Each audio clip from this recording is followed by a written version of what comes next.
Before Friday's Supreme Court decision, one Iowa town had its own abortion ban in place. And now it could be a sign of things to come for the entire state. Local 5's Carson J.S. Reichart joins us now. Carson, what does this policy do? Yeah, Stephanie, Samantha, Willie, Iowa, about an hour 20 northwest of Des Moines, is a pretty small town. It only has about 98 residents. And back in May, the town became a sanctuary city for the unborn, banning abortion in city limits. But is that sort of policy enforceable? Experts I spoke to say probably not. On May 2nd, the same day that a Supreme Court ruling leaked indicating the decision to overturn Roe v. Wade, Willie officially became a sanctuary city. They were the first city in Iowa to do so. But an expert I spoke to says, they're purely symbolic. Let's break down the policy.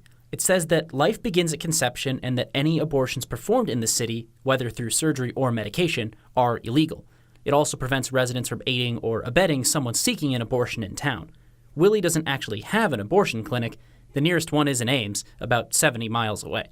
So that means abortions would have to be done through medication, likely sent by mail. But that might be difficult to enforce. Are they going to interfere with the federal mail? Well, that's a federal crime. Are they going to go into people's homes and search to see if there are medical abortion medications in the home?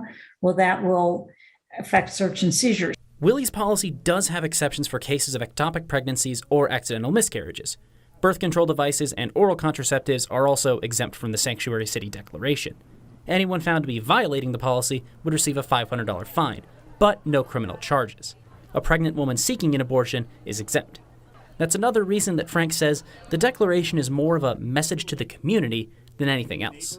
It's a municipal ordinance, and unless there's some teeth, some enforcement mechanism, but symbolic things can be important. And Now, I spoke with Willie's mayor, Kristen Nehring, for this story. She told me that the community has been pretty supportive of the ordinance, and she's glad that last week's decision returned decisions about abortion to the states. She said, quote, "I still feel the sanctuary city ordinance is just as important now as before this ruling. I realize there's more work to do on many levels, and there are no easy answers. I look forward to the opportunity to work with our community and our state in the future as we work through this change."